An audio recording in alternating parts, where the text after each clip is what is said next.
Hey there, welcome to Life Noggin. I'm pretty lucky. As long as my animator doesn't turn off his computer, I can stay up all night and never have to worry about sleeping when I want to watch, well, quite frankly, way too many YouTube videos. You humans aren't so fortunate though. Some of you even tell me you have trouble getting to bed. So why can it be so hard to fall asleep? Well, to begin, you humans fall asleep by going from a state of being awake to unconscious sleep. We're a little unclear on the exact process, but basically it starts when you're winding down and your brain exhibits some alpha activity. You eventually enter stage 1 of sleep, where your brain waves slow down and theta band activity is introduced, with some bursts of alpha activity still occurring. Later comes stage 2, where the alpha activity dies down. Then there are stages 3 and 4 characterized by delta waves.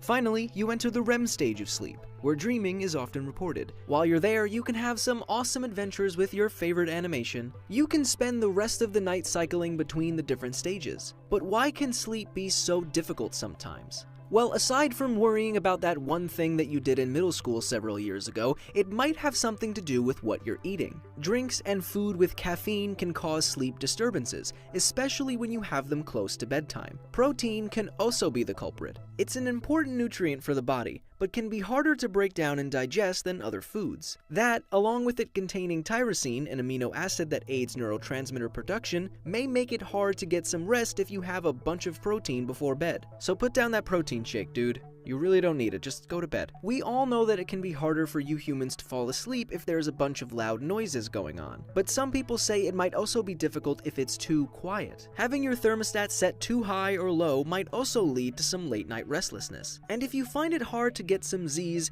you might be a werewolf.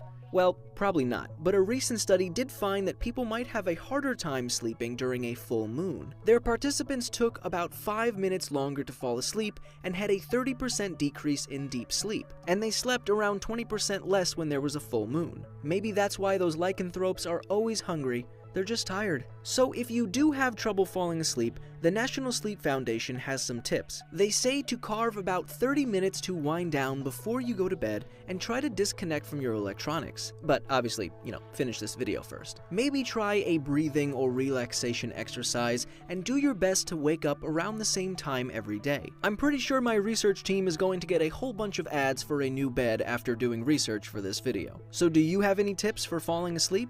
Let me know in the comment section below. And if you enjoyed this video, then you're definitely going to want to check out the video we did on how much sleep you really need.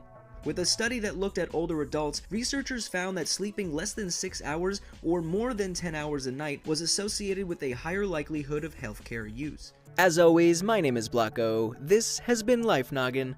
Don't forget to keep on thinking.